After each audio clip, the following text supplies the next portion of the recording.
Opening statement, right? Okay, cool. Great game right here. Purdue, I know you guys want to hear about them. They are all that. They're very much deserving of a number 3 ranking, and I would expect them to climb and be even better.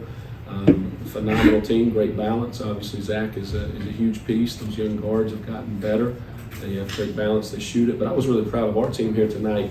I know we got beat 30, but we did a lot of really good things here tonight. And from our standards, when you look at, we only had 10 turnovers. We had 12 offensive rebounds on what's the number 1 rebounding team in the country. I'm sure Matt's real thrilled about that. But we go 7 of 31 from the 3 very easily with the execution and things that we did here tonight. We very easily could have gone 15 out of 31 and it had been a different conversation as we're sitting here. But really good team. They're going to have a great season. For us, really proud of our guys that we came out and we battled and played well. I don't always judge the performance of our team by the final score. I thought we did some good things here tonight.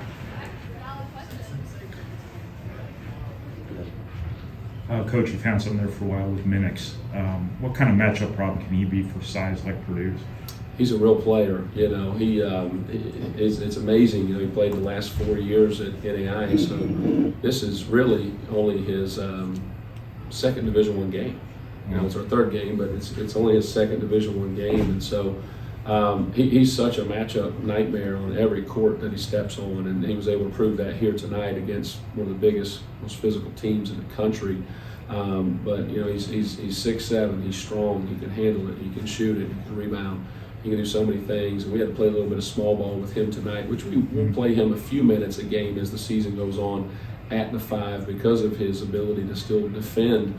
But he is such a mismatch problem because he can step out, he can shoot, he can drive. But he got a chance to showcase that against some really good players here tonight.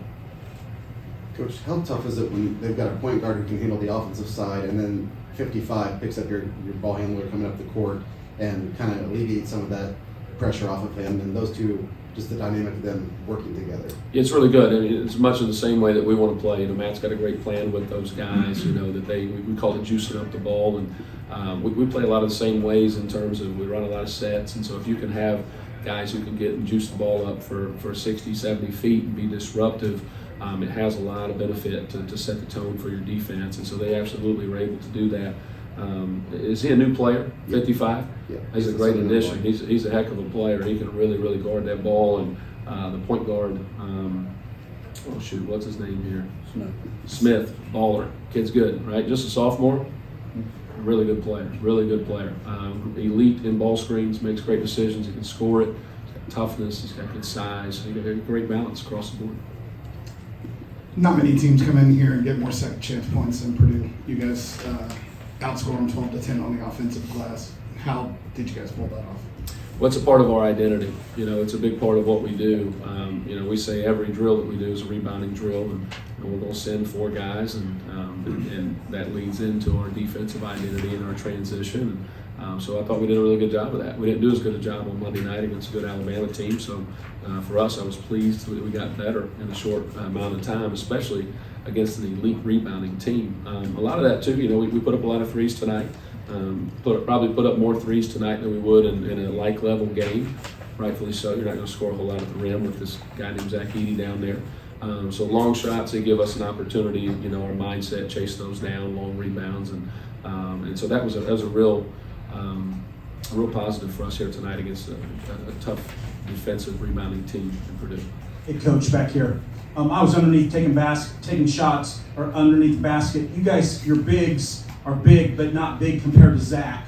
What's it like for your bigs to go up against some guy like that? Yeah, we got a 7-footer, the first one in program history, Deontay. There's not too many guys that he looks up to. Zach, he certainly does that. And so, it's a great challenge. Zach's such a unique player. His size is unique in itself, but he's a great player. If Zach were 6'11", he'd be good enough to be the best player in the country. I mean, he's that good with his skill set and all of those things. So he's a huge challenge. You just got to throw different bodies at him. You've got to have a game plan. They do such a wonderful job because they know nobody's going to play him one-on-one. The kid has seen every type of post, splits, or double known to man. And he does a really good job of handling that. I thought we did a pretty good job of generating some turnovers with him tonight. I hadn't looked. He had 2 turnovers. I mean, it was pretty close. We fouled him a couple times there, but he's a handful. He's a real challenge, and it's just great balance with the guys they have around him that can shoot it and pass it, but to have an anchor in there on both sides of the floor, he's a special player. Hey, Coach, with all the things that Purdue throws at a team, plus you come in here and the crowd's really juiced up and through, how tough were the first 5 minutes?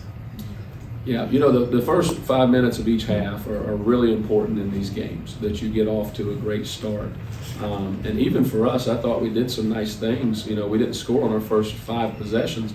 We got some really good looks. We got some open threes so by our standards, we were playing pretty well.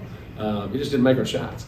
And so that's when the crowd becomes a big factor, right? Because the crowd here is phenomenal, as they should be, and when they're making shots. At halftime I went in and I couldn't believe they only made 2 threes, because the 2 threes they made, I thought the roof was going to come off the building. Okay, it made it feel like they made 6 threes. And so those are big factors. And so for a team like us, we got to learn to get off to a great start. It's really important.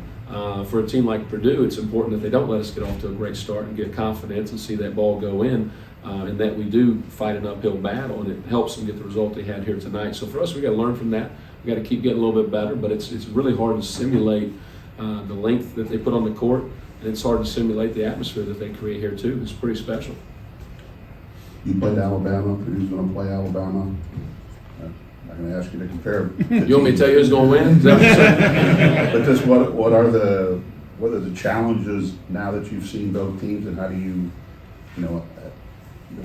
how do those teams kind of match up in your mind? That's going to be a great game. It's going to be a high-paced game. Obviously, both teams really shoot it. Both teams really defend at a high level. Both of them rebound. Those are 3 characteristics of an elite team, which both of those are. However, they get those things done a little bit differently. They don't have anybody that looks like Zach Edey. Okay, they've got rim runners and lob catchers and guys like that, and so they got guys like Deontay, like our player, and so that'll be a great matchup. To be honest with you, but it's going to be a heavyweight bout. I'm not going to tell you who wins. I know, but I'm not going to tell you. Okay? You'll be watching that, right? I'll probably be too busy trying to win our own ball games, to be honest with you. Anybody else? All right.